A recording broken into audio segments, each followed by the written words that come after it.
ibu anak kandungnya, bapak. Iya paling tua. Biarkan seperti itu, jangan.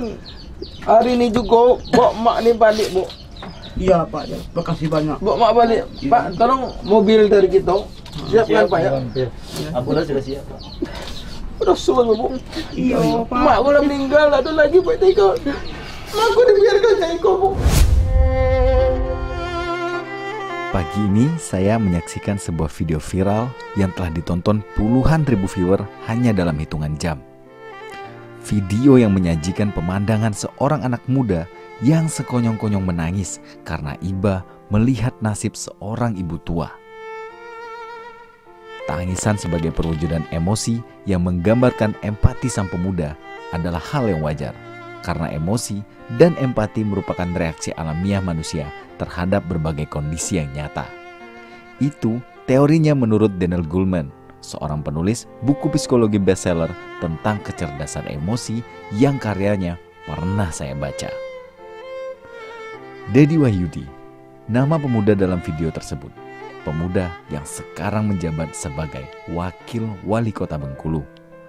Lalu apa? Apa yang membuat sang pemuda begitu menghayati dan menangis? Ternyata tangisnya adalah tangis seorang anak yang teringat kepada ibunya yang telah tiada. Bisa kita bayangkan betapa tajam rindu yang pemuda ini pendam. Pada detik itu, saya pun terdiam dan tak terasa ikut menangis. Apa yang dirasakan oleh pemuda ini adalah perasaan yang sama dirasakan oleh setiap anak yang merindukan ibunya. Akan tetapi, ia hanya mampu bertitip doa. Ya, ini patah hati namanya. Patah hati sebenarnya karena merindu orang tua yang tak mungkin bertemu lagi di dunia. Saya pun teringat satu kisah dalam agama Islam. Kisah tentang seorang pemuda miskin bernama Uwais Al-Qarni. Pemuda yang namanya disebut langsung oleh Rasulullah SAW sebagai orang yang tak dikenal di dunia, tapi namanya tersohor di langit sana. Apa yang membuat pemuda tersebut bisa semulia itu? Sholat malamnya kah? Puasanya kah? Atau berapa ribu masjidkah yang telah dibangunnya?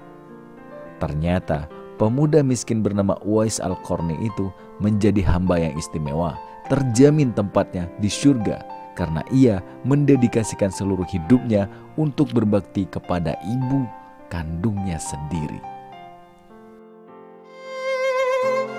Uwais Al-Qarni mewujudkan keinginan ibunya untuk berangkat ke haji, ke Mekah, dengan cara menggendong tubuh ibunya yang renta dari desanya di Yaman hingga ke Mekah.